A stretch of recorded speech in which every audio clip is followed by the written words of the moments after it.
"I'll give you my land if you give me a child," said the millionaire Apache to a poor, lonely widow, and what she did shocked the whole town. Before we begin the story, tell us in the comments which city you're watching from. And don't forget to rate this story from 0 to 10 at the end. Enjoy the story. "Look, Mr. Crowley, I've already sold everything I could. All that's left in my house is dust, bills to pay, and my pig Winston. Can't you give me just a little more time?" The bank manager let out a deep sigh. For the fourth time. "Mrs. Carter, you've already had 3 extensions, but in my defense, I only used 2 of them responsibly. The third was because the kitchen roof fell right on my head, and I thought I deserved a little emotional break."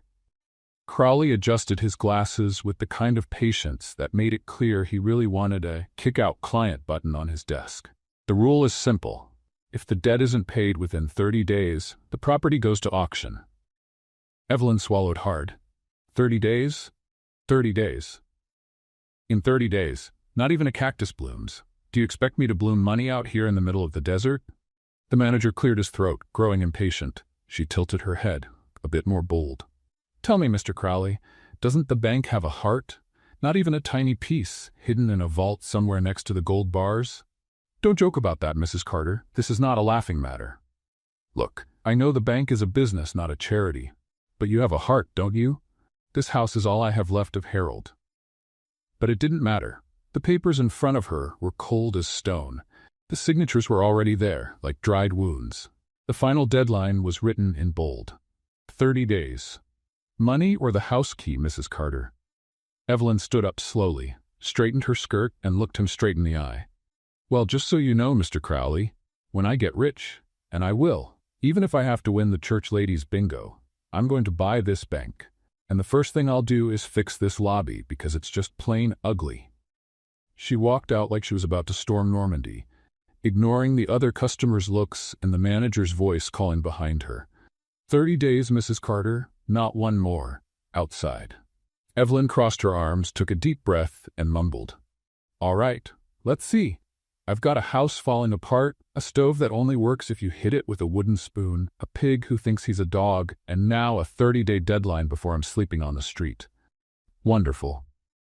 She walked quickly across the town square, her heart racing and her head spinning. As she passed by the barber shop, 2 men were talking in low voices, not low enough to escape Evelyn's sharp ears. "They say that Apache up in the hills is looking for help. The rich one? That's him. Dakota Blackhorse. Word is he's hiring." Evelyn stopped in her tracks. "Wait, what?" One of the men, surprised by the interruption, looked up. "What? You said Dakota Blackhorse?" "Yeah, he's expanding his ranch. Looks like he needs workers. His land's growing faster than weeds in the rain, but he's a strange one, quieter than a cactus." Evelyn narrowed her eyes, curious. "Does he hire women?"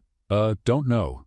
Would he take someone broke with an expired high school diploma and an undeniable talent for making cornmeal cake?" The other man laughed, a bit confused. "Ma'am, at this point, he'd probably hire a crow to take care of the horses." Evelyn took 2 steps back, eyes fixed on the horizon, where the hills began to rise at the end of the road. Dakota Blackhorse. Evelyn frowned. She'd heard that name before. A reclusive man, not much of a talker, but with a lot of zeros in the bank. He owned so much land it practically circled the whole county. People said he was mysterious, maybe even dangerous. Some called him a ruthless Apache. Others said he was a war hero who came back with a broken heart and a fortune no one could explain. All Evelyn knew was, if there was work, she needed it. Head held high, pride buried under desperation, she whispered to herself before leaving the square. "Whatever. Doesn't matter who he is. If there's a job, I'm going. And if it's this Dakota guy, well, he better be ready, because this unlucky widow is showing up at his door, and in heels if I have to." And so she went, toward the property of a man she had never seen. The road leading to Dakota Blackhorse's ranch seemed to stretch on forever. Evelyn had been walking for over an hour, with the Arizona sun burning her back and her feet aching inside shoes that had seen better days. Her navy blue dress, the most decent one left in her shrinking wardrobe, was dusty and sticking to her skin. "All right, Evelyn," she murmured to herself, wiping the sweat from her forehead with the back of her hand. "You decided to go look for a job with a man who lives at the end of the world. If he turns out to be a serial killer, at least no one will hear your screams. When she finally spotted the property, Evelyn stopped and let out a low whistle. Dakota Blackhorse's ranch wasn't just big. It was impressive. Well-kept fences stretched as far as the eye could see. Purebred horses grazed peacefully, and the main house was a solid wood and stone building that looked like it came out of a magazine. "Well, if he kills me, at least it'll be in a beautiful place," she said, fixing her hair and taking a deep breath. Evelyn walked down the dirt road until she reached the main gate. There was no doorbell, so she clapped her hands a few times, feeling a bit ridiculous. "Hello? Anyone there? I'm Evelyn Carter, and I'm here looking for a job. I promise I'm not selling encyclopedias or representing any church." For a few minutes, only the wind answered. Then she heard footsteps approaching, steady, slow, like someone who's never in a hurry. When Dakota Blackhorse appeared, Evelyn felt like someone had punched the air out of her lungs. The man was tall, with broad shoulders that filled out a white cotton shirt. His black hair was tied back in a low ponytail, and his dark eyes studied her with an intensity that made her feel like an open book. He didn't say a word, he just looked at her. Evelyn cleared her throat, trying to pull herself together. "Hi. You must be Mr. Blackhorse. I'm Evelyn Carter. I heard you're hiring and, well, I really need a job." Dakota crossed his arms, still silent. Evelyn started feeling like she was being judged by a very strict judge. "Look, I know it might seem strange for a woman to show up out of nowhere, but I'm a hard worker, I'm honest, and I make a cornmeal cake that could bring the dead back to life. Not literally, of course. That would be creepy." One corner of Dakota's mouth turned up, just barely. "Come in," he said at last, opening the gate. Evelyn followed him through the property, trying not to look too impressed. The place was run like a Swiss watch. The stables were spotless, the cattle well fed, and there was even a garden that made her own backyard look like a plant graveyard. "Wow, what a beautiful place," she said. "I bet you don't have any cockroaches that refuse to die." Dakota led her up to the front porch of the main house and motioned for her to sit in one of the rocking chairs. He stayed standing, leaning against a wooden post. "Why do you need work?" he asked, straight to the point. Evelyn sighed, deciding honesty was her best bet. "My husband died 2 years ago and left me with more debt than dreams. The bank wants to take my house in 30 days if I don't pay it all off. I've sold everything I could, tried everything, and now I'm here, begging for a chance to clean stables, cook, do laundry, anything." She paused and gave a crooked smile. "I'll even take care of angry animals, plant in dirt drier than anything Moses ever saw, or talk to lonely horses. I'm a great listener, especially when I'm desperate." Dakota watched her for a long moment. There was something in his eyes she couldn't quite read. Maybe sympathy, maybe interest. "Do you have family?" "Just me and my stubbornness." "Oh, and a pig who thinks he's a dog, but he doesn't help with the bills." "No children?" Evelyn felt a sharp pain in her chest. That question always hurt. "No, Harold and we tried, but it never happened.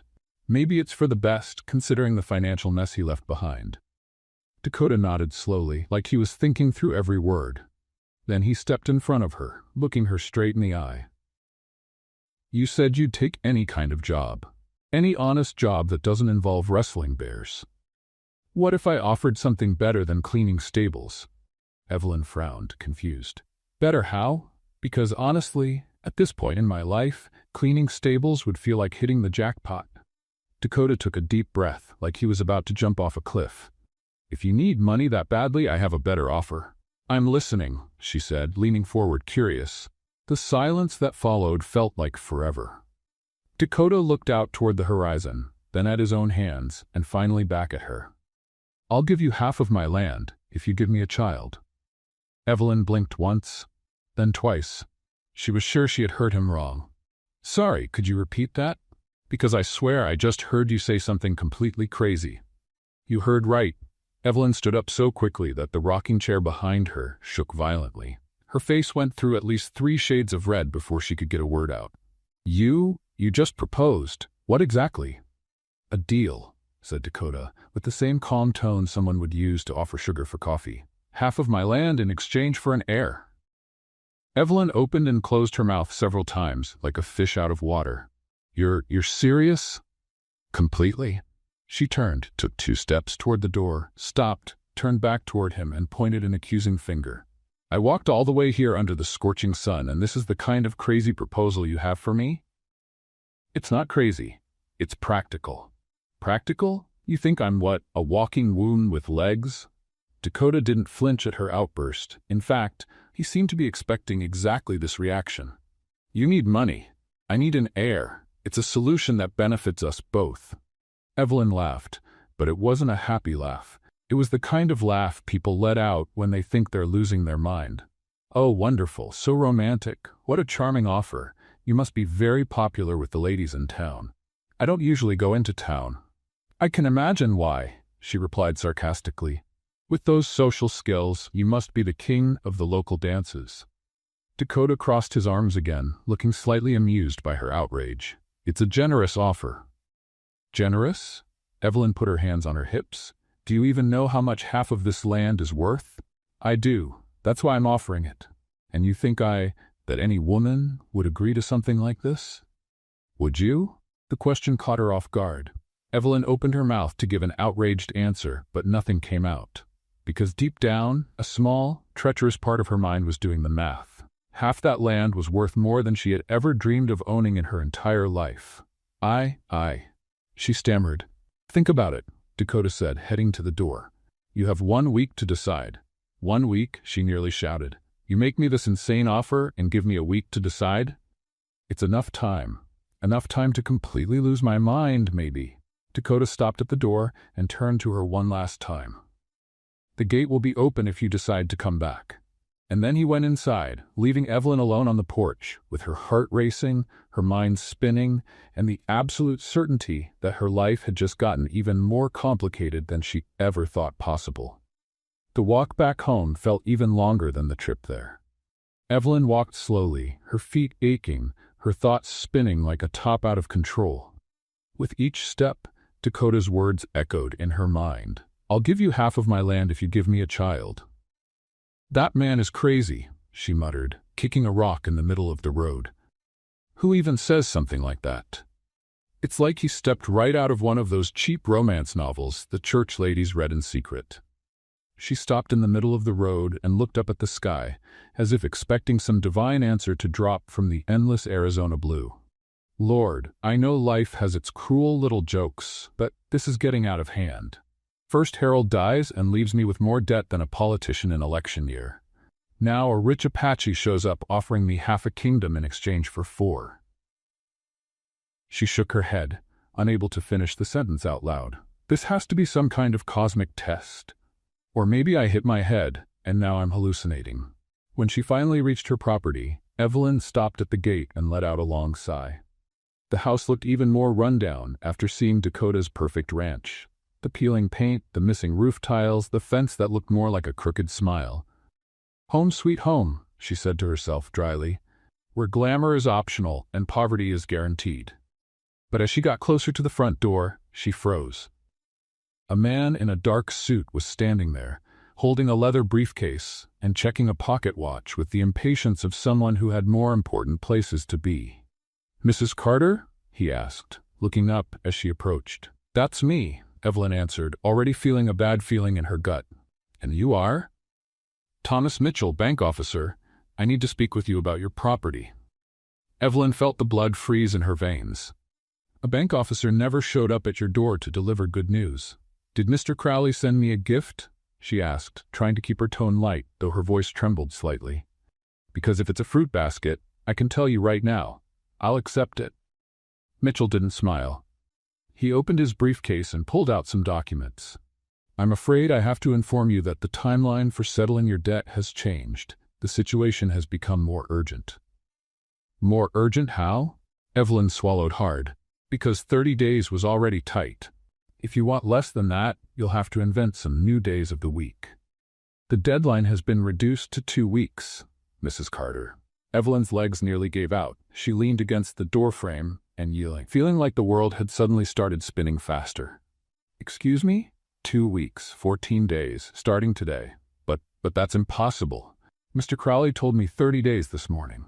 Mitchell adjusted his glasses with the cold efficiency of someone used to ruining people's days. There's been a reassessment of your default risk. Your situation has been classified as critical. The bank can no longer wait. Evelyn laughed, but it was a borderline hysterical laugh. Critical? I didn't know poverty came with medical ratings. What's the next stage? Terminal? Mrs. Carter, I understand this is difficult, but…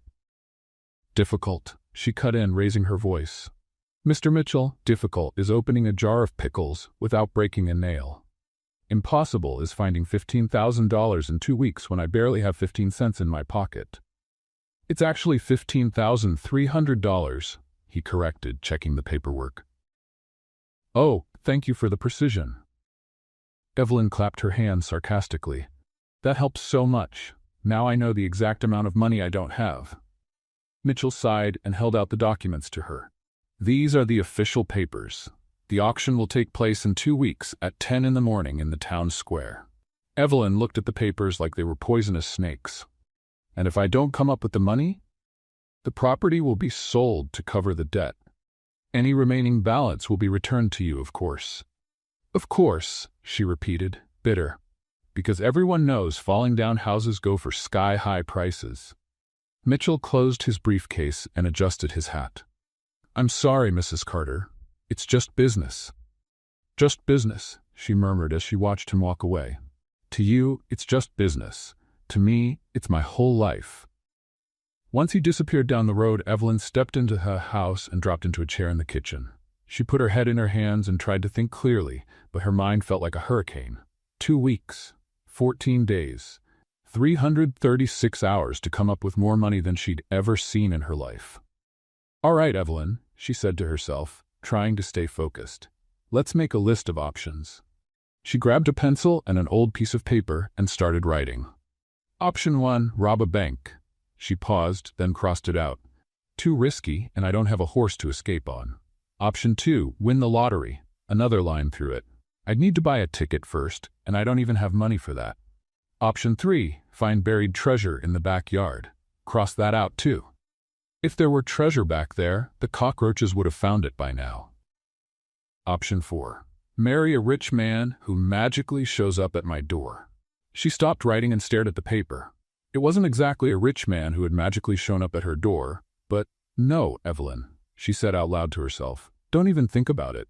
Dakota's offer is absurd, indecent, impossible, and maybe it was her only chance. She stood up and started pacing around the small kitchen, talking like she was arguing her case in front of an invisible jury.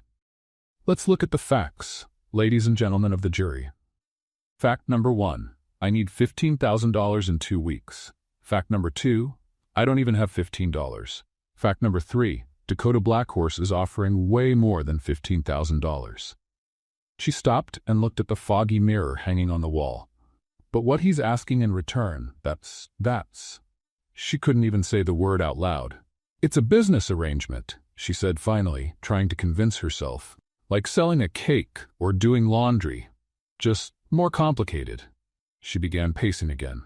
And it's not like I'm some innocent maiden. I was married. I know how these things work. And he said he'd give me half of his land. Half? That's a fortune. She stopped again and looked into the mirror. But what kind of woman does that make me? What would people think? What would the pastor say? What would my mother say if she were alive? A knock at the door pulled her out of her thoughts. She opened it, half expecting another bank official with more bad news. But it was only Mrs. Henderson, her nearest neighbor, holding an apple pie. Hi, dear, said the older woman with a warm smile. I made too much pie and thought I'd share. Mrs. Henderson, you're an angel, Evelyn replied, accepting the pie. Just when I needed something sweet to soften a very bitter day. Trouble with the bank again? Worse, I've got 2 weeks now instead of a month. Mrs. Henderson shook her head sympathetically. Those bankers have no heart, but you'll figure it out, dear. You always do. After her neighbor left, Evelyn stood at the door holding the pie, gazing toward the horizon where the hills faded into the distance. The next 3 days were the longest of Evelyn's life. She woke up thinking about Dakota's offer, ate lunch with his words replaying in her head, and went to bed with that proposal echoing like a clanging bell. On the morning of the second day, she decided to seek out Father Williams at the church. If anyone could give her a clear-headed opinion on this impossible situation, it would be him. "Father," she said, finding him arranging the altar flowers, "I need spiritual guidance." "Of course, my child. What is it about?" Evelyn hesitated. How could she explain this without sounding completely out of her mind? Let's say, hypothetical. Someone received a business proposal that would solve all of her financial problems, but it involved personal commitments. The priest frowned. "What kind of personal commitments?" "Well, the kind that usually happen between a husband and wife, but not exactly a traditional marriage." Father Williams nearly knocked over the flower vase. "Evelyn Carter, what are you even thinking?" "Desperation, mostly," she answered with raw honesty. "The bank's taking my house in less than 2 weeks, Father. I've tried everything." "Not everything. Did you try asking the congregation for help?" "I did. Yesterday I offered to clean for the church ladies for a whole year in exchange for a loan. Mrs. Patterson said she already has a maid. Mrs. Coleman said she'd pray for me. And Mrs. Foster suggested I sell my pig, because at least then I'd get something useful out of him." The priest sighed. "And your mother's piano?" "It's a beautiful piece. I tried selling it yesterday. Mr. Johnson at the music store said player pianos are out of style and take up too much space. He offered $20 for it. $20 is better than nothing." "Father, I need $15,000. $20 won't even cover the gas to take the piano into town." The priest sat down in the first pew and motioned for her to sit beside him. "My child, sometimes God puts us in difficult situations to test our faith." "Well, then you must think I'm much stronger than I really am," Evelyn replied, "because this test is starting to feel like medieval torture." On the third day, Evelyn decided to make one last attempt. She put on her best dress, brushed her hair carefully, and went to the bank to speak with Mr. Crowley one final time. "Mr. Crowley," she said, sitting across from him with all the dignity she could gather, "I came to make an offer." "Mrs. Carter, we've already discussed this. The deadline is—" "I know the deadline, but hear my proposal first. How about I work for the bank for free for 5 years, cleaning, organizing, making coffee, whatever you need. In return, you restructure my debt." Crowley didn't even look up from his papers. "Impossible. The bank isn't a charity." "Then how about 10 years? Mrs. Carter, please, we have procedures to follow." Evelyn leaned forward over the desk. "Mr. Pratt Crowley, do you have children?" "I do." "Then imagine one of them in my situation. What would you do?" For the first time, Crowley looked her straight in the eyes. "I'd find the money. And if you couldn't—" "There's always a way, Mrs. Carter. There's always a way." As she left the bank, Evelyn literally bumped into Dakota on the main street. She'd been staring at the ground, lost in thought, when she ran straight into his broad chest. "Sorry, I didn't see," she started, then stopped when she recognized him. "Oh, it's you." "It's me," Dakota said, steadying her by the shoulders. "How's the decision coming?" "What decision?" she asked, pretending not to understand. "You know exactly what decision." Evelyn crossed her arms and looked him square in the eyes. "Well, since you asked, I've spent the last 3 days trying every possible alternative so I wouldn't have to even consider your crazy offer." "And how did that go?" "Huge success," she said sarcastically. "The priest told me to have faith, the church ladies offered prayers instead of money, and Mr. Crowley told me there's always a way, without giving me any clue what that way might be." Dakota almost smiled. "So you're here by your own choice." "I'm here because I tripped. Literally. And now I'm stuck in a conversation with a man who makes indecent proposals to desperate women." "It wasn't indecent. It was practical." "Oh, right, my apologies. A perfectly civilized and modern proposal. I bet it's all the rage among the wealthy these days, collecting children like stamps." Dakota studied her for a moment, and Evelyn had the impression he was trying not to laugh. "You don't lower your head even when you're losing, and you don't back off even when you're being mocked." "Then we're alike. We're complete opposites," she corrected him. "You have money, I have debt. You have land, I have leaks. You make impossible offers, I have to accept impossible offers. You don't have to accept anything." "No?" Evelyn gave a bitter laugh. "Then tell me, Mr. Blackhorse, where else is a broke widow going to find $15,000 in 10 days?" "I don't know." "Exactly. Neither do I." Dakota went quiet for a moment watching the street traffic. Why not just say yes? Because I still have a little pride, and because your offer is insane. But you're considering it. I'm also considering jumping off a bridge, but that doesn't mean I'll do it. This time Dakota actually smiled, a small but genuine smile. The bridge is on the other side of town. Thanks for the geography lesson, she replied, but she was almost smiling too. They parted ways there, each heading off in a different direction, but something had shifted between them. The hostility had given way to a kind of mutual respect, like two opponents who had recognized each other's strength. 2 days later, Evelyn was back at Dakota's ranch.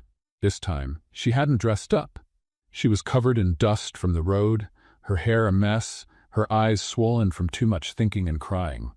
But there was something different in her posture, a kind of fierce determination that hadn't been there before.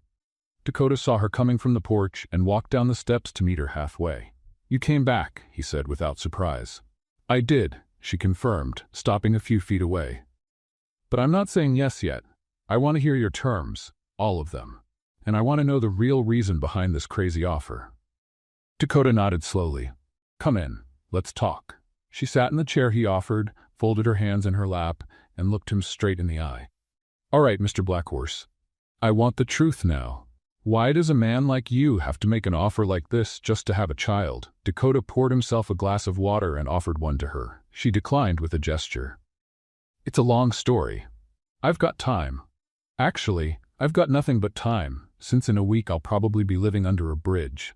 He sat in the chair across from her and was quiet for a moment, like he was deciding where to begin. "My father was Apache. My mother was the daughter of settlers.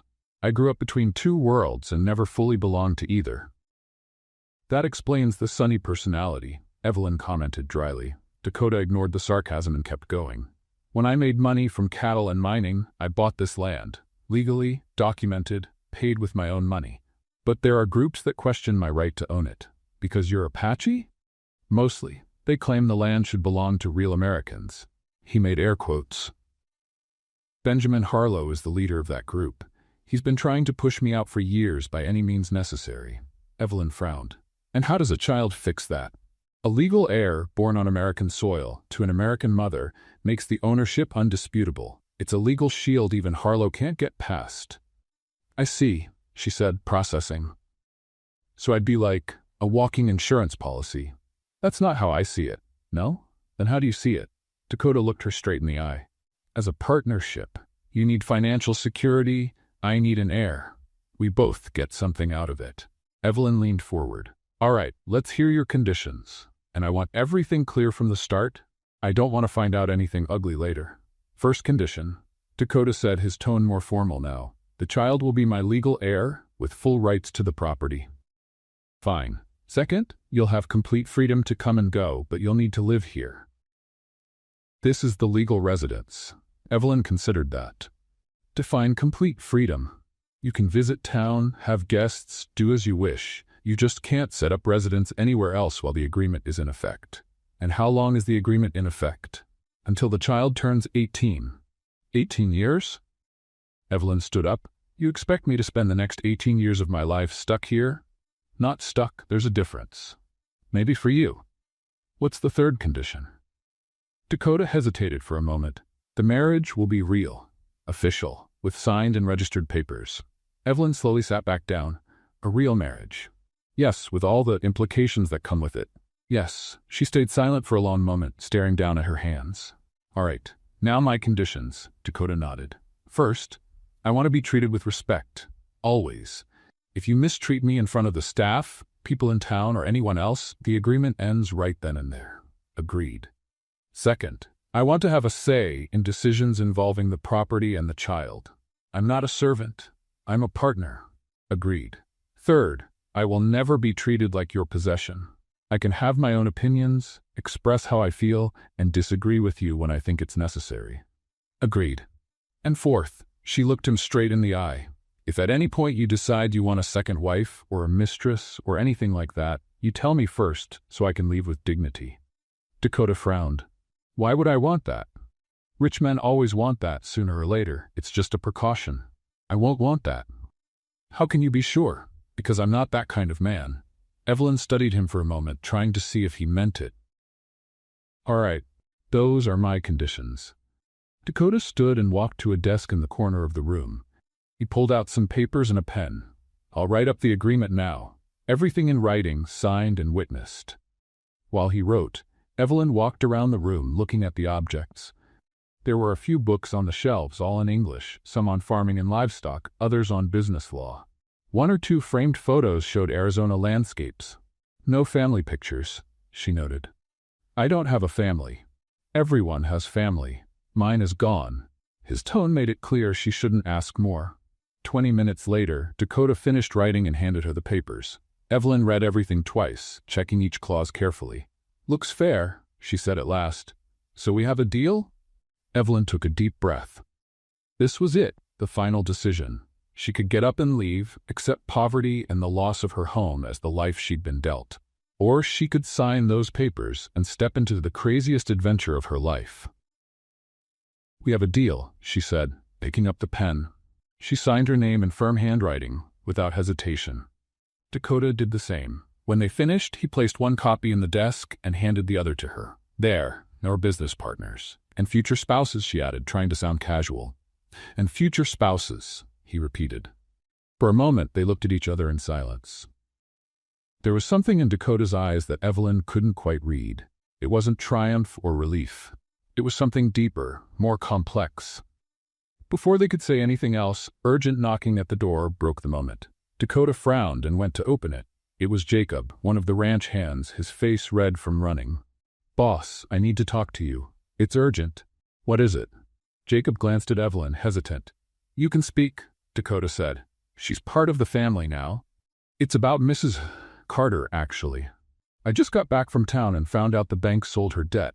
Evelyn felt the blood drain from her face. Sold it to who? To Benjamin Harlow, ma'am. He owns your debt now. The silence that followed was so heavy it felt solid. Evelyn's legs gave way and she leaned on the table. Harlow, Dakota murmured, his eyes darkening. Does that mean something? Evelyn asked, though his tone already told her it meant a lot. It means our agreement just became a lot more dangerous than I thought. Evelyn just stared at him, afraid. That night, Evelyn woke in the middle of the night to a strange smell in the air. Still half asleep in the guest room, Dakota had prepared for her. It took her a few seconds to recognize it. Smoke. She jumped out of bed and ran to the window. What she saw made her blood run cold. The main barn was engulfed in orange flames, rising into the sky like desperate fingers trying to claw at the stars. Dakota! She screamed, running from the room in her nightgown barefoot. Fire! The barn's on fire! She stumbled down the stairs, threw open the front door and ran toward the fire. Dakota was already there, along with Jacob and two other workers, forming a desperate bucket line. Get back in the house, Dakota yelled when he saw her coming. It's dangerous. What about the animals? She shouted back, pointing at the barn. There are horses in there. We've let most of them out already.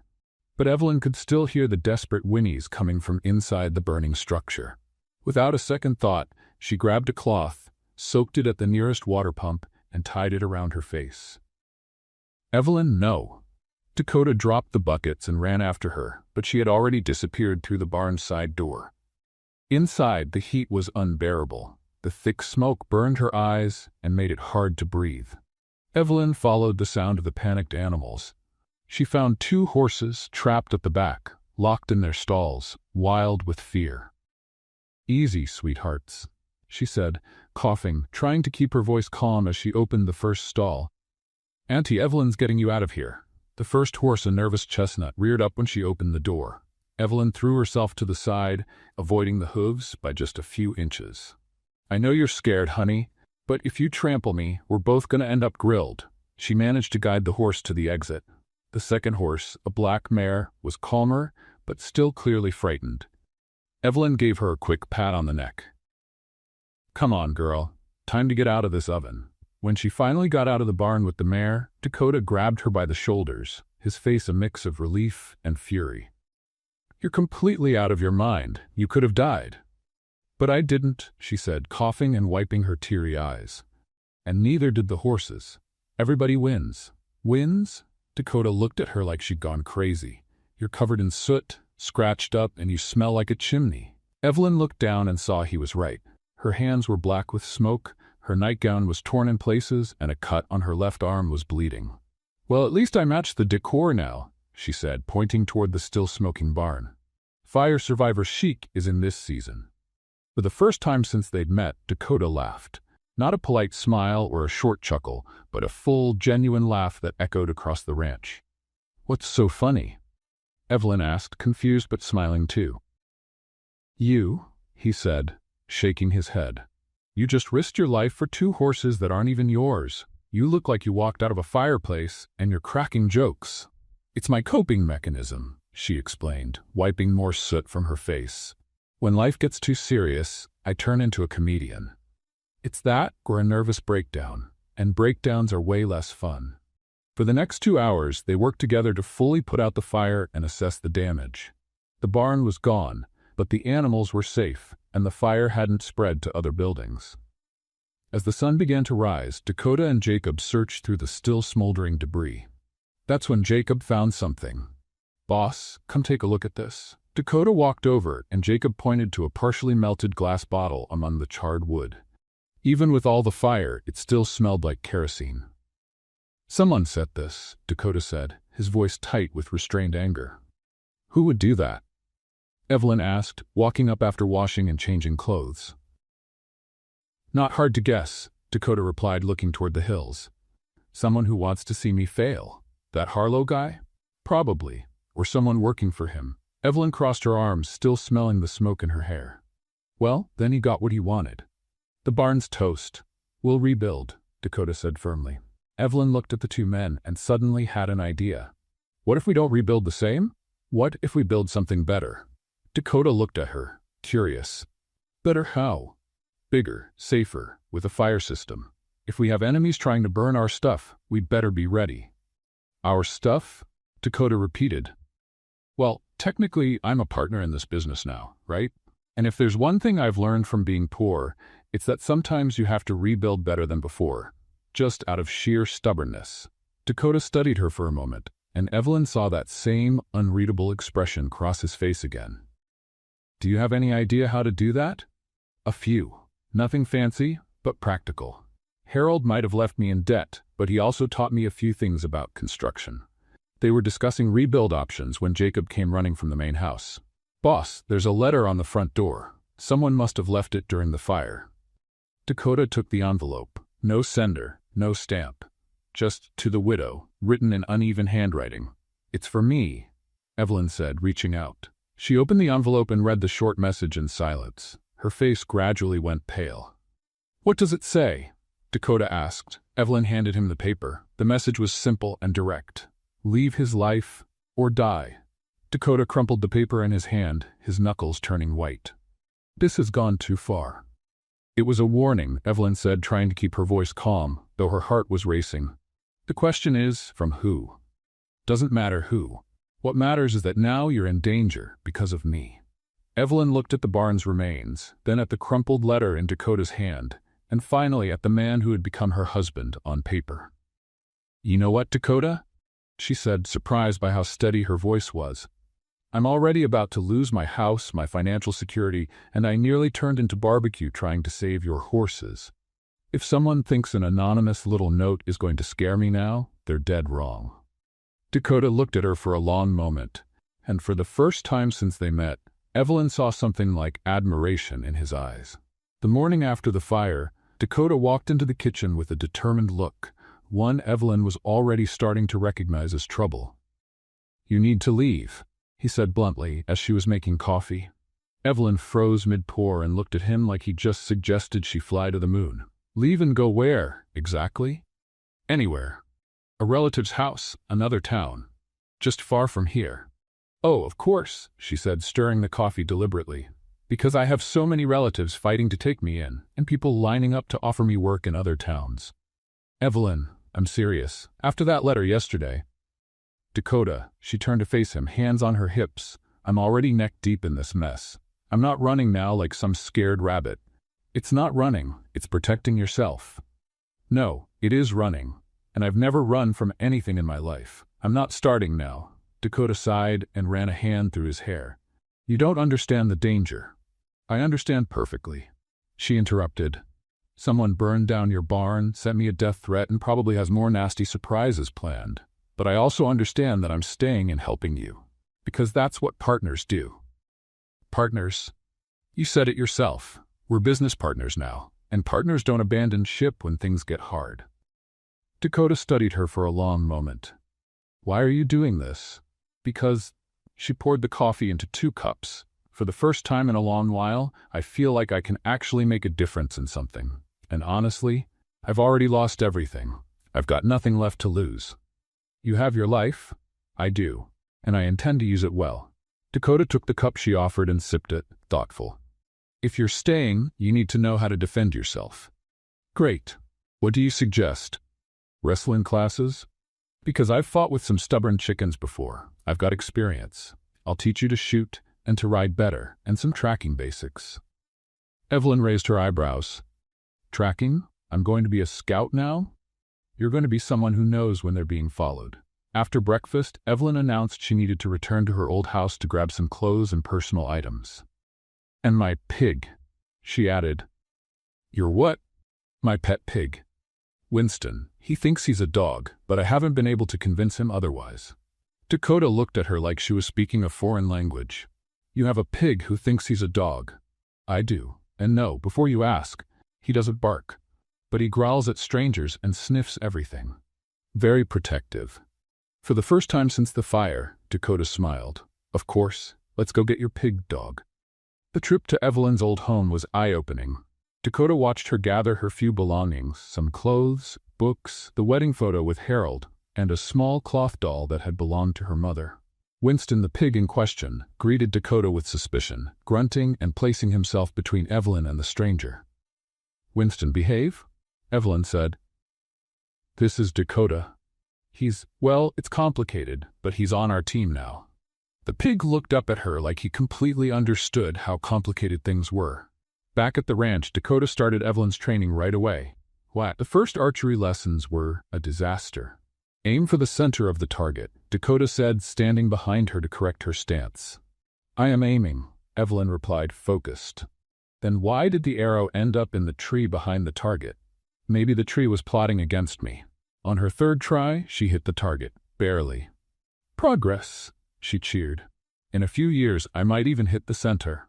The riding lessons went slightly better. Evelyn already knew how to ride, but Dakota taught her how to ride faster and safer on rough terrain. It was during one of those lessons that the comical accident happened. Dakota was demonstrating how to take a sharp turn and didn't see the water bucket sitting in the middle of the yard. The horse dodged it, but Dakota didn't. He went flying over the saddle and landed face first in the bucket. Evelyn laughed so hard she almost fell off her own horse.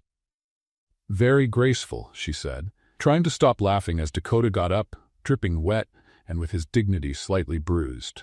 Accidents happen, he muttered, wringing water out of his hair. Of course, especially when you don't watch where you're going. Should I suggest some bucket avoidance lessons? But it was that evening, sitting on the porch under the moonlight, that the real connection happened. Dakota had been quiet during dinner, lost in thought. What's bothering you? Evelyn finally asked. Dakota was silent for so long she thought he wouldn't answer. I had a family once, he said at last. An Apache wife, Linda, and a son, Thomas. He'd be 7 now. Evelyn felt her heart tighten. What happened? Fever. Took them both the same winter 5 years ago. I'm sorry. Since then, I haven't been able to look at another woman, couldn't even think about starting another family. Evelyn waited, sensing there was more. But now the government's putting pressure on me, saying if I don't have American heirs, the land could be redistributed. Doesn't matter how much money I have, how many legal deals I make. To them, I'm still just an Apache who shouldn't own American land. That's why the proposal, Evelyn said, understanding now. That's why the proposal. I thought it would be simple, practical. But, Dakota looked straight at her. But you're not simple or practical. Evelyn looked at him and said, I need to get some sleep. The next day, Evelyn went into town to get supplies for rebuilding the barn. Dakota had offered to go with her, but she insisted on going alone. I need to show I'm not afraid, she said. Besides, it's broad daylight. What could happen? She found out exactly what could happen on the way back, when 3 masked men jumped out from the bushes along the road. Hand over the bag, lady, one of them said, pointing a knife at her. It's just money for nails and boards, Evelyn replied, trying to keep her voice steady. We want the money, said another, and for you to stay away from the Apache. And if I say no? The man with the knife stepped closer. You won't say no. That's when the arrows started flying. The first hit the ground right in front of the leader's feet. The second knocked the knife from his hand. The third was clearly a final warning. Leave, Dakota's voice echoed from the nearby hill. Now. The 3 men looked around, trying to spot where the arrows had come from, and quickly decided not to take their chances. They ran off. Dakota rode down the hill on his horse, bow still in hand, more arrows ready. Are you hurt? He asked, jumping off his horse. No, Evelyn said, though her legs were shaking. Did I make it back in one piece? How did you know where I was? I never stopped knowing where you were, he said, putting the bow away. Not since yesterday. Evelyn looked at him, her heart still pounding, not just from fear. For the first time since they met, she didn't see Dakota as a stranger who had made her a business offer, but as a man who had risked everything to protect her. Thank you, she said simply. Always, he replied. And in that moment, under the Arizona sun, they both knew something had changed between them. Something that had nothing to do with contracts or business arrangements. Back at the ranch, Dakota insisted on checking Evelyn for injuries. She protested that she was fine, but he didn't listen. Sit down, he said, pointing to a kitchen chair. Dakota, I'm fine. It was just a scare. Sit down, he repeated, in that tone that allowed no argument. Evelyn sighed and obeyed. Dakota brought over a bowl of warm water and clean cloths and began examining her hands and arms for cuts or scrapes. You've got a cut here, he said, gently touching a small wound on her wrist. Probably from when you pulled back from the knife. Just a scratch, she said, watching him carefully clean it. You're better than Dr. Martin from town. At least your hands don't shake and you don't smell like whiskey. Dakota didn't reply to her comment, fully focused on his task. His hands were steady but surprisingly gentle. Evelyn found herself watching his face as he worked, the lines of focus around his eyes, the way he bit lightly on his lower lip when concentrating. All done, he said, finishing the bandage. It won't leave a scar. What a shame, she joked. I was going to tell everyone it came from an epic fight with outlaws. You don't need to make up stories to look brave, he said, putting the supplies away. What you did today already proved that. That night, neither of them could sleep. Evelyn stepped out onto the porch and found Dakota already there, sitting on the steps, staring at the stars. Can't sleep either? She asked, sitting beside him. No, thinking about what happened today. Among other things, they sat in silence for a few minutes, looking out at the vast Arizona night sky. The moon was nearly full, casting a soft silver light over the land. Dakota, Evelyn said finally, turning to look at him. Can I ask you something? You can. Do you still think this is just a contract? The question hung in the air between them. Dakota turned to her, and Evelyn saw something shift in his eyes. His guard lowering, the formality fading. Instead of answering with words, he leaned in slowly. He gave her time to pull away, to protest, to remind him of their agreement. But Evelyn did none of that. When Dakota's lips touched hers, it was like something that had been building for weeks finally broke free. The kiss started slow, tentative, as if he was testing whether it was welcome. But when Evelyn didn't pull back, when her hands moved up to gently touch his face, the hesitation disappeared. The kiss deepened, full of all the tension they hadn't spoken about, all the fear from the day, and all the attraction they'd been denying. When they finally pulled apart, both were breathless. Evelyn, Dakota murmured, his forehead resting against hers. I know, she said, understanding what he couldn't say. I didn't expect it either. He looked at her for a long moment, like he was memorizing her face. I don't want this to be just a contract, he admitted quietly. Then don't let it be, she said simply. Later that night, when Evelyn woke in Dakota's room, with early morning light filtering through the curtains, a wave of panic hit her. What had they done?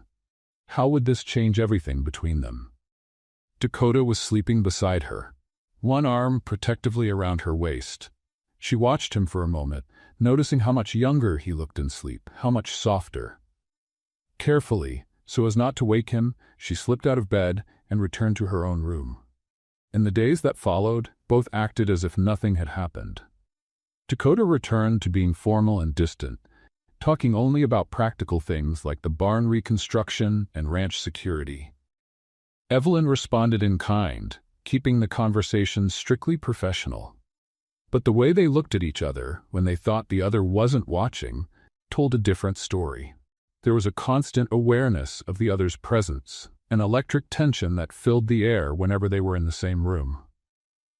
"Are you going into town today?" Dakota asked one morning as they drank coffee in awkward silence. "I am. I need more supplies for the barn," Evelyn said without looking up from her cup. "Jacob can go. I'd rather go myself." After what happened, I need to prove I won't hide," she interrupted, finally looking at him. "Besides, you'll be following me from a distance anyway, won't you?" Dakota didn't deny it. The following weeks settled into a strange rhythm. During the day, they worked side by side rebuilding the ranch, discussing strategy, pretending to be nothing more than business partners, fulfilling an agreement. At night, they avoided being alone. Dakota always finding work to do in his office, Evelyn busying herself in the kitchen.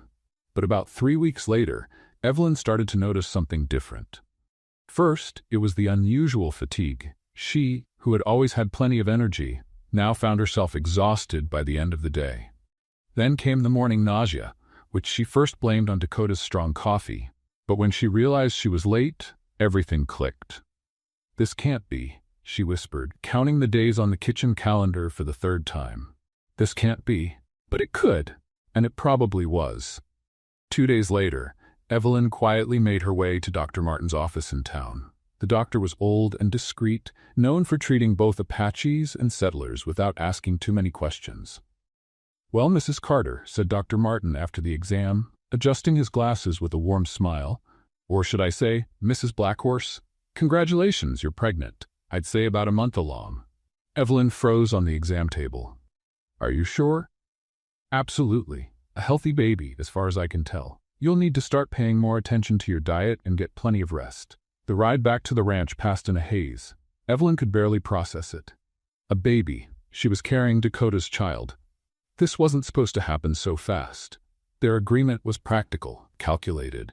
It wasn't supposed to involve real feelings, passionate nights, or consequences that came this quickly. When she got home, she found Dakota fixing the pasture fence. He looked up as she approached, and something in her expression must have told him she had news. "Evelyn? What is it?" She stopped a few steps from him, her hands trembling slightly. "I need to tell you something." "What is it?" She took a deep breath, searching for courage. "I'm pregnant." The hammer slipped from Dakota's hand and hit the ground with a dull thud. He stared at her for a long moment, as if unsure he'd heard right. "Pregnant," he repeated slowly. "Yes." For a brief second, Evelyn saw something flicker in his eyes. Real joy, maybe even hope. But almost immediately, his expression shifted back into that formal mask. "Well," he said, picking up the hammer, "that means I'll keep my part of the agreement. That's all you have to say? What else is there to say?" Evelyn felt like she'd just been slapped. After everything they had shared, he still saw this as just business. "Nothing, I guess," she said, turning to walk away. "Evelyn." She stopped but didn't turn back. "I'll take care of you. Like I promised. I know you will," she said, her voice flat. "After all, it's part of the deal."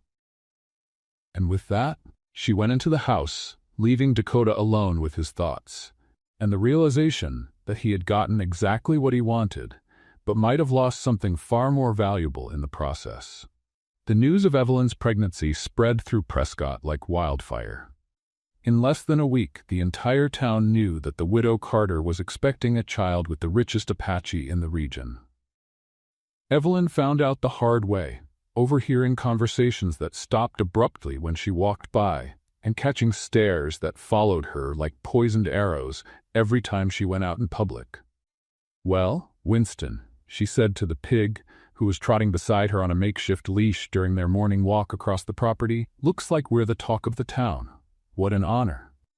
Winston grunted in response, nose pressed to a rock with intense interest.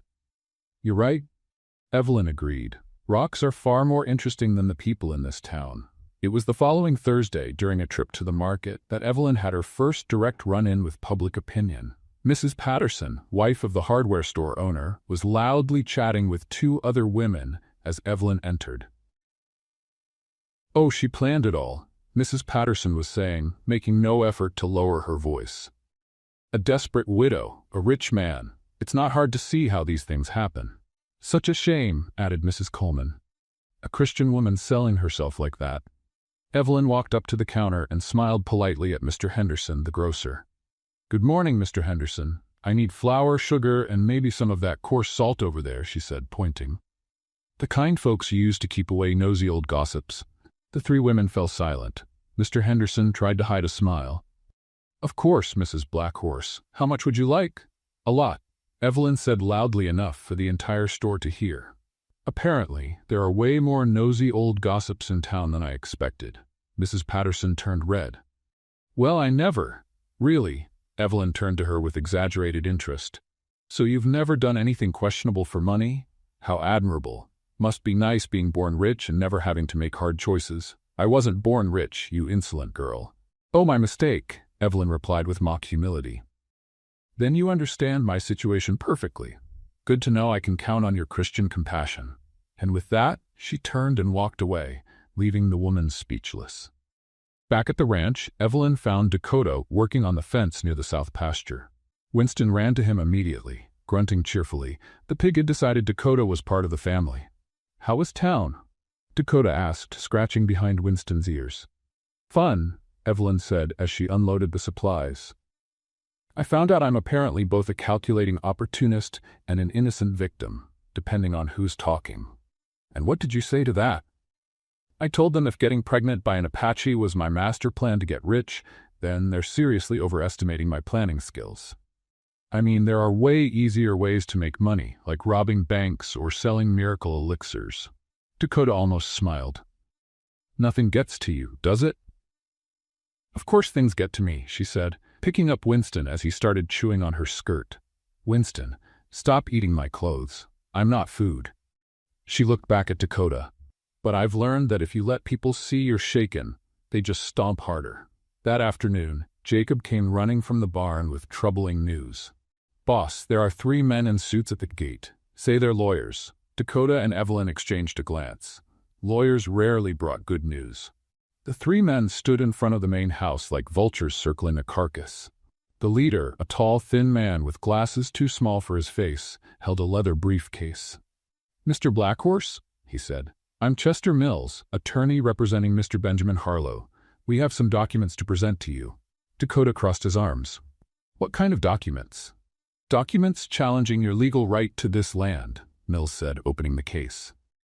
"We have records showing that part of this property originally belonged to the Harlow family." "Forged documents," Dakota replied without even looking. "They're perfectly legal, sir, registered and notarized." Evelyn stepped forward. "And did these records magically appear after news of my pregnancy spread through town?" Mills adjusted his glasses, clearly uncomfortable. "I'm not sure what you mean." "Of course not," Evelyn said dryly. "Just a coincidence, right? That Mr. Harlow suddenly cares about land ownership now, when Dakota's about to have a legal heir. Mr. Blackhorse's legal matters and personal life are unrelated." "Oh, sure. Just like oil and water, or truth and lies." Dakota placed a hand on Evelyn's shoulder. "You can file your papers in court," he said to the men, "but leave my land." Now, after the men left, Dakota stood quietly, watching the trail where they'd gone. "Harlow's getting desperate," he muttered. "Is that good or bad?" "Bad. Desperate men do dangerous things." As if on cue, Jacob came running again 2 hours later, this time with even more alarming news. "Boss, I was in town and overheard something at the saloon. There's a new guy asking around about you." "What kind of questions?" "Your habits. Where you go, what time you leave home. His name's Coronado, and he doesn't look like the curious type." Evelyn felt a chill run down her spine. "A hired gun? Judging by the way he wears his weapon, I'd say yes, ma'am." Dakota was quiet for a long moment. "Jacob, I want you and the other men on guard through the night. 2-hour shifts. No one leaves the ranch alone." "Yes, sir." That night, Evelyn was saying goodnight to Winston in the little pen Dakota had built for him when she heard footsteps behind her. "Can't sleep either?" she asked, not turning around. "No." Dakota stepped up and leaned on the fence. Winston grunted happily and waddled over, expecting attention. "At least someone's happy," Evelyn said, petting the pig. "Winston doesn't worry about hired guns, lawsuits, or town gossip. Must be nice, living like that." "It must. No expectations, no responsibilities, no one trying to kill you over land." They fell quiet, watching Winston sniff through his food for the tastiest bits. "Evelyn," Dakota said at last. "Yes? I'm sorry about all this. You didn't deserve to get dragged into this mess." Evelyn turned to look at him. "Dakota, I walked into this mess with my eyes open. I knew it wasn't going to be easy. But you didn't know it would be dangerous." "Maybe not. But now that I'm in it, I'm not going to run at the first sign of trouble." "Why?" Evelyn paused, searching for the right words. "Because for the first time in a long while, I feel like I'm fighting for something that actually matters, even if it's messy, even if it's dangerous." Dakota looked at her for a long moment. "And the baby?" "The baby will be born into a family that doesn't give up easily," Evelyn said, resting a hand gently on her still flat belly. "And on land that belongs to us by right." "Us," Dakota repeated, like he was testing the weight of the word. "Us," she confirmed. "For better or worse." And as Winston continued his careful inspection of the feed, both of them knew they'd crossed another line. They weren't just business partners anymore, or even occasional lovers. They were a family. And families protect each other. Evelyn woke in the middle of the night to Winston grunting nervously in his pen and the ranch dogs barking like the world was ending. Still groggy, it took her a few seconds to realize this wasn't a false alarm. She jumped out of bed and ran to the window. In the darkness, she could see figures moving around the property, like shadows come to life. "Dakota!" she shouted, running to his room. "There are people surrounding the ranch." She found Dakota already up, throwing on his clothes and checking his rifle. "How many did you see?" "I don't know, maybe 6 or 7. They're coming from all sides." "Go back to your room and stay away from the windows," he ordered, loading the rifle. "Not a chance," Evelyn said, folding her arms. "I didn't come all this way to watch from the window while you fight alone." "Evelyn, you're pregnant. It's too dangerous. And you think being alone in a room is safer? If they get inside, I'm a sitting duck." Dakota paused, knowing she was right. "Then stay close to me, and do exactly what I say." "Deal. But first..." She ran to the kitchen and came back holding a cast-iron skillet. Dakota stared at her in disbelief. "A frying pan?" "You never know," she said, testing its weight. "I've used this beauty to kill 3 rats and a rooster that attacked Winston. It's a proven weapon." "Evelyn, what?" "You've got your arrows, I've got my frying pan. We all have our specialties." The first gunshot shattered the living room window. Dakota pulled Evelyn down behind the couch and fired back, aiming through the broken glass. "Coronado," a voice shouted from outside. "We know you're in there. Come out and maybe we'll spare the woman." "How polite," Evelyn muttered. "I always appreciate a well-mannered assassin." "Quiet," Dakota whispered. "We don't have all night, Black Horse." The voice shouted again. "Come out, or we're coming in. You'll have to come in." Dakota yelled back. "I don't even go out for the newspaper." Then the real firefight began. Bullets tore through the house, smashing vases, ripping through walls, and making Winston squeal angrily outside.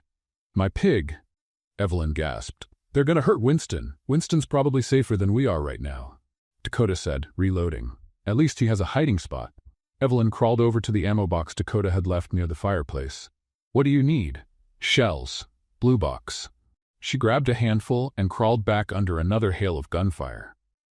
"Here," she said, handing him the ammo. "Evelyn Carter Express Delivery. We bring bullets straight to your gun during life-threatening situations." "Are you enjoying this?" Dakota asked, incredulous, while he reloaded. "I'm terrified," she admitted. "But making jokes helps me not pass out from fear." A loud bang at the front door told them the attackers were trying a new tactic. "They're trying to break down the door," Evelyn whispered. "Jacob and the others should be coming from the barn," Dakota said. "We just have to hold on a little longer." Then the back door burst open with a crash. A tall man in a black hat with a scar running down half his face stepped in, guns in both hands. "Coronado, I presume," Evelyn said, tightening her grip on the frying pan. The lady has sharp instincts, the gunman said with a cruel smile. Shame she won't live long enough to sharpen them. Dakota rose slowly, rifle aimed at Coronado. Let her go. Your problem is with me. My problem's with whoever Harlow pays me to kill, Coronado replied. And he's paying extra for the widow. Extra, Evelyn said, offended. Should I feel flattered or insulted? Coronado chuckled. You've got guts, ma'am. Too bad guts don't stop bullets. What happened next was so fast, Evelyn could barely remember it clearly later. Coronado swung his pistols toward her. Dakota dove to the side, firing. Evelyn, on instinct, hurled the frying pan with everything she had. The frying pan hit Coronado square in the forehead at the exact moment Dakota's bullet struck his shoulder. The gunman staggered, thrown off more by the shock of the skillet than by the pain. Dakota lunged at him, and the two men tumbled to the floor in a brutal struggle. Coronado was strong, but Dakota knew every inch of that house and used it to his advantage, shoving the man hard against the kitchen table. Surrender, Dakota shouted, finally managing to lock his arm around Coronado's neck and pin him down. All right, Coronado said, dropping his guns. You win. Evelyn scooped up the pistols and pushed them aside, still holding the broken pieces of her skillet. That was my favorite frying pan, she sighed. I'm really gonna miss it. I'll buy you another one, Dakota promised, eyes never leaving Coronado. It won't be the same. That one had a battle history. Dakota tied Coronado to a chair using ropes Evelyn brought in from the barn. Outside, the gunfire had stopped. Apparently, Jacob and the other workers had arrived just in time to drive off the rest of the gang. All right, Dakota said, sitting across from the bound gunman. Who hired you? You already know the answer. I want to hear you say it. Harlow. Benjamin Harlow. Evelyn crossed her arms. And how much is he paying you to kill us? $1,000 per head. 1,000. Evelyn looked genuinely offended. Only 1,000? Dakota, our enemies really don't appreciate our value. What do you think we're worth? Dakota asked, almost smiling. At least 5,000. Each. Coronado stared at them like they were crazy for debating prices while holding him hostage. You two are weirder than I expected. Thank you. Evelyn replied. I'll take that as a compliment. Dakota leaned in closer. How did Harlow know it would be tonight?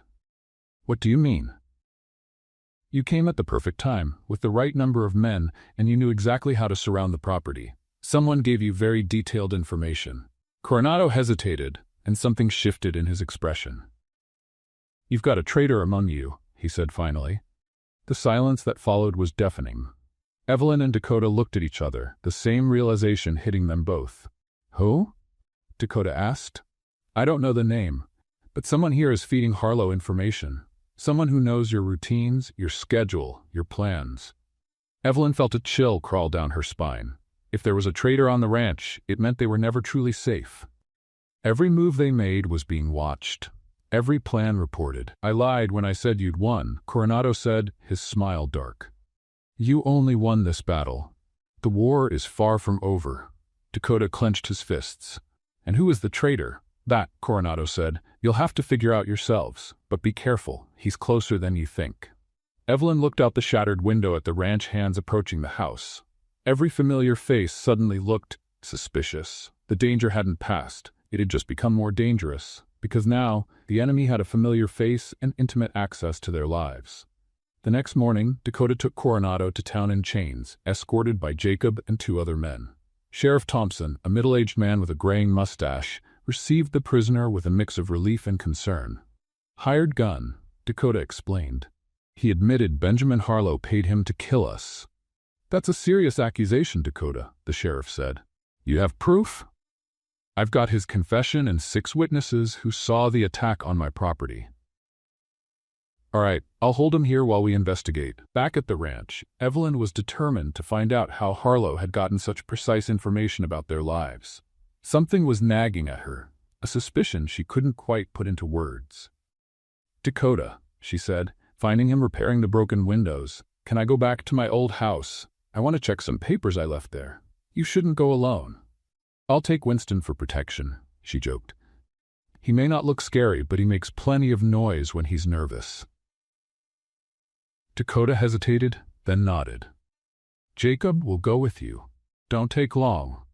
Evelyn's small house looked even more run-down after weeks of abandonment.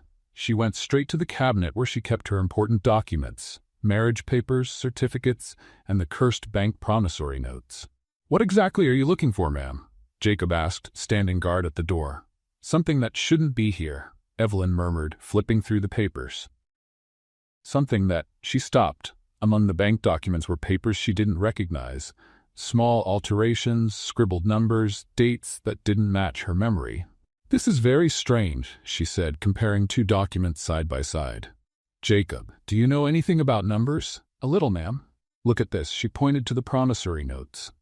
"This one says my original debt was $12,000, but this other one, dated later, says $15,300. Jacob frowned. "Maybe it's interest?" "No, the interest is listed separately. Someone changed the principal amount." Evelyn kept examining the documents, growing more and more outraged. There were sloppy erasures, numbers written over other numbers, even a change to the original due date. "That son of a..." She started, then corrected herself. "That disgraceful man. They forged my debt." "Who would do that?" "Only one person had full access to my bank records," Evelyn said, eyes burning with anger. "Mr. Crawley." The ride back to the ranch was silent, Evelyn simmering with fury. When they arrived, she found Dakota in the office, reviewing the ranch accounts. "Dakota, you need to see this," she said, throwing the papers onto his desk. "Mr. Crowley forged my debt." Dakota looked through the documents, his expression growing darker with every page. "This is document fraud, a federal crime. And there's more," Evelyn added, pulling up a chair. "If he forged my documents, he might have forged others, including information he passed to Harlow about you." Dakota leaned back in his chair, taking it all in. "Crowley has access to everyone's accounts in this region. He'd know exactly what our land is worth, our financial habits, our vulnerabilities. And he was the one who kept telling me I'd find a way to get the money," Evelyn said. "Like he knew I'd end up making that deal with you. We need to confront him. We will. But first, I'm going to do something I should have done a long time ago." "What?" Evelyn gave him a smile he was starting to recognize, the kind that meant trouble for someone else. "I'm going to dress like a respectable lady of society, because I want Mr. Crawley to see me coming from a mile away." An hour later, Evelyn walked into the bank in her best dress, the one Dakota had insisted on buying for her the week before, wearing the posture of a woman used to being treated with respect. Dakota walked beside her, equally well-dressed, with a look that left no doubt about his purpose. "Mr. Crowley," Evelyn said, approaching his desk with a smile just a little too sweet to be sincere. "I need some clarification on a few discrepancies in my documents." Crowley looked up from his paperwork and visibly paled at the sight of the couple. "Mrs. Blackhorse." "Mr. Blackhorse, what can I do for you?" Evelyn calmly spread the papers across his desk. "Can you explain how my original $12,000 debt magically became $15,300? Well, there must be some mistake." "A mistake?" Dakota leaned over the desk. "Or deliberate fraud?" "I don't know what you're talking about."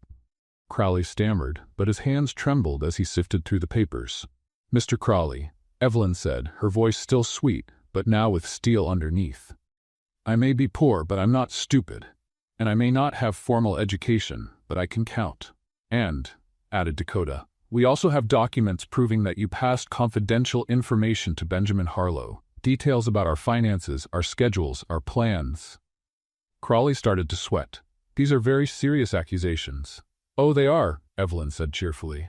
"Almost as serious as forging bank documents and conspiring to steal land from innocent people." I never." "Mr. Crowley." Dakota placed his hands firmly on the desk and leaned in. "You're going to cancel the sale of my wife's debt to Harlow. You're going to restore the original $12,000 amount, and you're going to tell us exactly what information you gave him." "I can't. The bank has policies." "The bank also has policies against forgery," Evelyn pointed out. "And I imagine the sheriff would be very interested in these documents." There was a long silence. Finally, Crowley sighed and slumped in defeat. "Harlow offered me $5,000, he admitted. Said it was just for general business information." $5,000, Evelyn repeated. "Well, now I am flattered. First, 1,000 for my head, now 5,000 for information about me. I must be rising in value." "What did you tell him?" Dakota asked. Your usual times going to town. How many workers you had? The layout of the ranch you mentioned when applying for the reconstruction loan. The layout that made last night's attack possible. Crowley seemed to shrink in his chair. I didn't know he was going to use it for that. I thought it was just business. Mr. Crowley, Evelyn said, leaning over the desk, either you fix this mess right now, or I walk straight out of here to the sheriff, then to the local paper, and then I'll make sure every church lady in town hears about it. And considering half this bank's clients are church ladies, I imagine that would be very bad for business. All right, Crowley said quickly. I'll cancel the sale. I'll restore the original amounts. Just please don't get the authorities involved. We haven't decided about that yet, Dakota said. But it's a start. 2 hours later, Evelyn walked out of the bank holding corrected paperwork and a canceled debt. For the first time in months, she truly felt victorious. We did it, she said, almost not believing it. We really did it. You did it, Dakota corrected. It was your suspicion that uncovered all this. No, Evelyn shook her head. We did it together. That evening, after a peaceful dinner, with no outlaws or legal threats looming, Dakota found Evelyn sitting by the fire, gently petting Winston, who had decided her lap was his favorite place in the world. Evelyn, he said, sitting down beside her. I have something to ask you. She looked at him and noticed something different in his expression, something softer, more open than she was used to seeing. What is it? Dakota took a deep breath, as if preparing to jump off a cliff. Marry me, Evelyn blinked. We are married, remember? Paper signed, deal made, baby on the way. No, he shook his head. Marry me for real, not for an agreement, not out of necessity. By choice. Evelyn's heart leapt in her chest. She looked at his face, and for the first time, truly saw the man behind all the defenses and formality. Dakota, I know we started this all wrong, he said, taking her hand. I know it's been complicated and messy, but somewhere along the way, this became real for me. You became real to me. Evelyn felt tears sting her eyes. I thought it was already real, she said, squeezing his hand. It was? It was? She smiled through the tears.